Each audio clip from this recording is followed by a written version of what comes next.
Hello, thank you for joining me today as we begin to explore yet another great story that we have for you.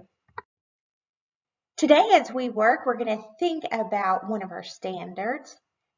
I can recount stories, including fables and folk tales from diverse cultures, and determine their central message, lesson, or moral. So this second grade standard is packed full of skills that we have to have as really good readers in order to meet this standard. So we're going to break this standard down into a couple of its parts and focus just on those parts today. So for today, please think about the following as we read our story together. So the first question is, how do I recount a story? So before I can think about that question, I really need to think about the word recount. So if I recount something, it's not like I'm counting numbers when I'm thinking about reading a story. It's to retell. How can I recount a story or retell certain parts? So we'll look at some things we can do to help us with that, including the questions I can ask. So think about this question too while we work today. What questions can I ask to help me recount the story? So when we're thinking about recounting, there are 5 important things that we need to keep in mind. So to keep these in mind, there are some really important questions that can help guide our thinking. So the first question that we want to keep in mind is who? The next one is what? Then when, where, why, and how. So for recounting, we're going to think about characters. So who is the story mostly about? We'll also think about the setting. That's the when and the where. So when and where does the story take place? Then those events. What happens in the story? In the beginning, the middle, and the end of the story? Next, we'll think about the problem. So what needs to be fixed in this story? Maybe think, why is the character upset? And finally, we'll think about the solution. So how is that problem solved? Here's a graphic organizer we're going to use. We'll complete this at the end of our story. And I wanted to show you before we read so that as we read, you can kind of keep this in mind. Notice we'll think about 4 of our major questions and main parts. We have characters. What are characters? That's right, those are the people in a story. Next, we'll think about the setting. What is the setting? That's right, when and where the story takes place. Next, we'll think about the problem. What was the problem? That's right, why the character's upset or what needs to be solved in the story. Finally, we'll think about the solution. And what was solution? Yes, that's how the problem is solved. So keep these in mind as we take a little adventure with a girl named Zoe in the story Pink Cupcake Magic. Zoe loved cupcakes. She liked vanilla cupcakes and chocolate cupcakes. She especially loved cupcakes with sparkles or sprinkles on top. Zoe's older brother, Ralph, also loved cupcakes. Whenever Zoe made cupcakes, Ralph would eat most of them. He didn't ask, he just ate them. And he would even bring over his friends to eat them too. Well, that's not very nice. What do you think Ralph should have done instead of just eating her cupcakes? Yeah, I agree. He should have asked permission. Zoe loved princesses as much as she loved cupcakes. In her plastic playhouse, she often pretended to be a princess, but it wasn't the same as the real one. Zoe set up tea for her favorite stuffed animals, and she tried to have a princessy kind of conversation. "It's a beautiful day, isn't it?" she said to her stuffed bear. She thought the bear nodded, but she wasn't sure. "Shall we walk around our kingdom today?" Her fuzzy bunny looked at her blankly. Zoe sighed. Maybe pretending to be a princess wasn't such a great thing. The next time Zoe made cupcakes, she decided to add something special. A wish! She closed her eyes and thought very, very hard about being a princess. Maybe if she wished really hard, the wish would become a part of the mix. When the cupcakes were done baking, Zoe covered them with pink frosting and sparkly sprinkles that looked magical. Then Zoe took a bite. The cupcake tasted sweet and sparkly at the same time. She felt different. Was she a real princess now? Gosh, what do you think? Do you think eating those cupcakes full of her special wish would turn her into a real princess? I don't know. I can't wait to see either. Here we go. Just then Ralph and his friends ran into the kitchen. Cupcakes! They shouted. They each tried to grab one. No, said Princess Zoe. These are princess cupcakes, and they were not made for rotten scoundrels like you. She picked up her cupcakes and hurried to her playhouse. My gosh, let's talk about this word scoundrels. So Zoe called Ralph and his friends rotten scoundrels. When I'm reading a story, if there's a word I don't understand, it's really important that I take some time to understand that word. Let me look around the word to see if the author included other clues for me to help me better understand the word scoundrels. Let's reread the second page. It says, No, said Princess Zoe, these are princess cupcakes and they were not made for rotten scoundrels like you. She picked up her cupcakes and hurried to her playhouse. Looking around the word scoundrels, I noticed the author also included the word rotten. Rotten scoundrels. Who is Zoe describing or calling rotten scoundrels? Yeah, that's right, Ralph and his friends. Is Zoe really happy with Ralph and his friends right now? No, they're stealing her cupcakes, or they're trying to anyway, right? So from this, I can guess that the word scoundrels, that would be used to describe someone who's maybe being mean, someone who's not very nice. Zoe's playhouse was now a castle with many beautiful rooms. When she walked inside, she found an elegant dining table set with china, teacups, and plates. Princess Zoe's favorite animals were waiting for her. Hello, Princess Bunny. Hello, Princess Zoe, said Lady Bunny. You're just in time for tea, said Sir Elephant. Sir Mouth said, Let's have cupcakes too. That would be delightful, replied Zoe.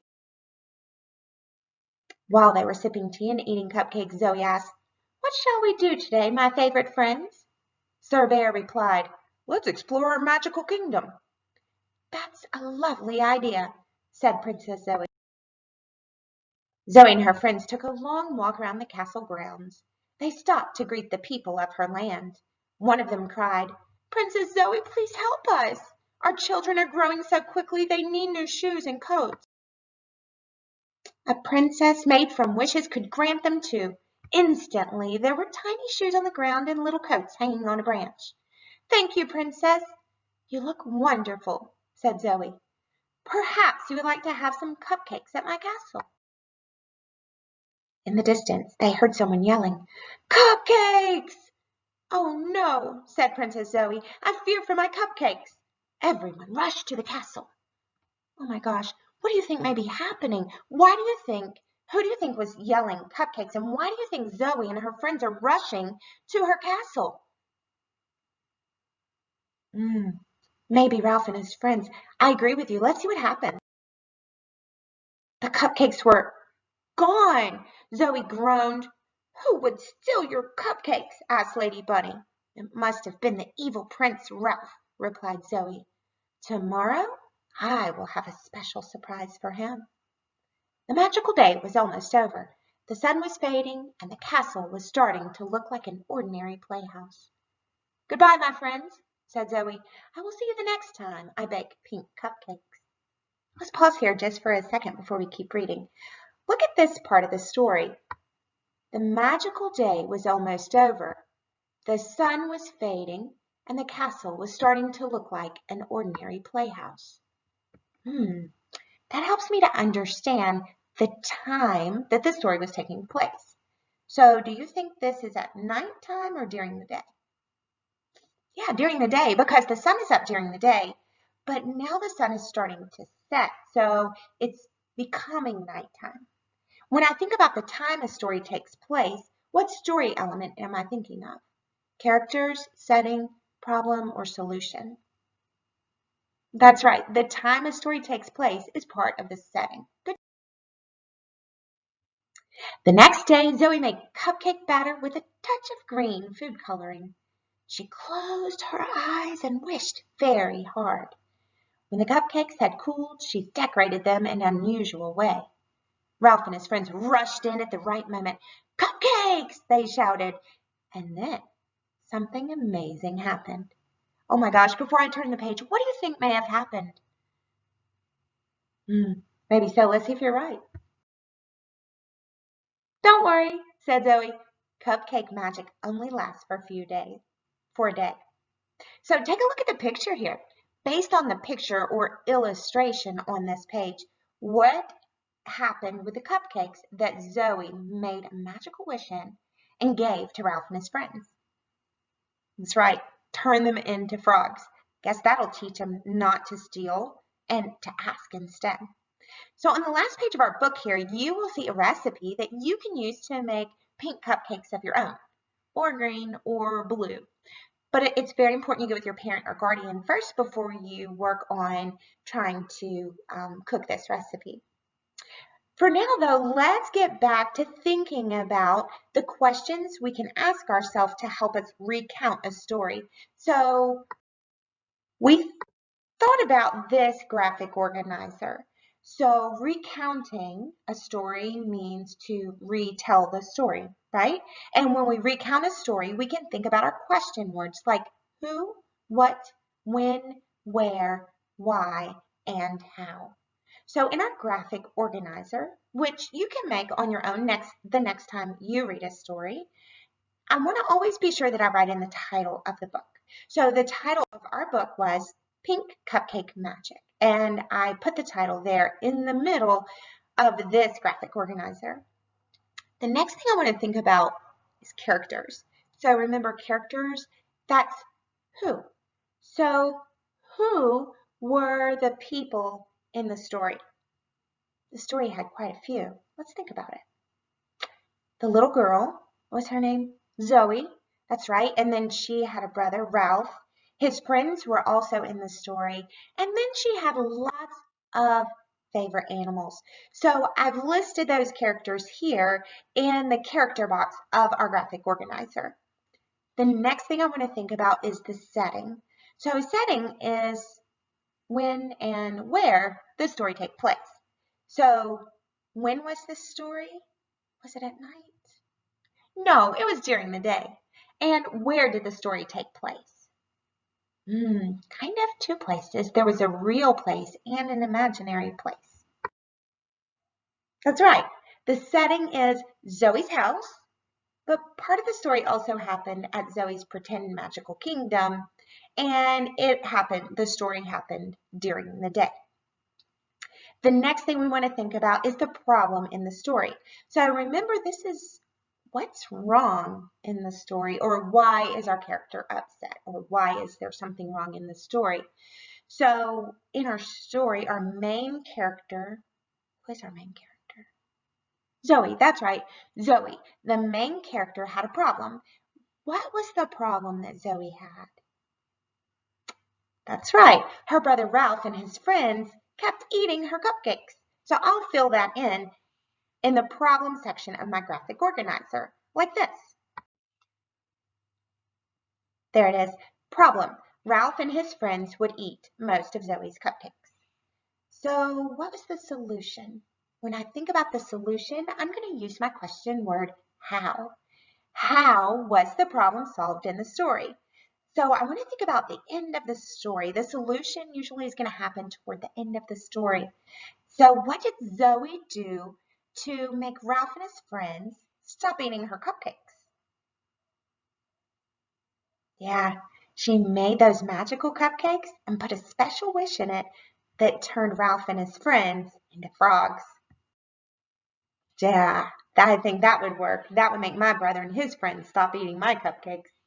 So there you have it, a graphic organizer that I can use to help me organize the events in the story using my question words, who, what, when, and how, to recount or retell a story.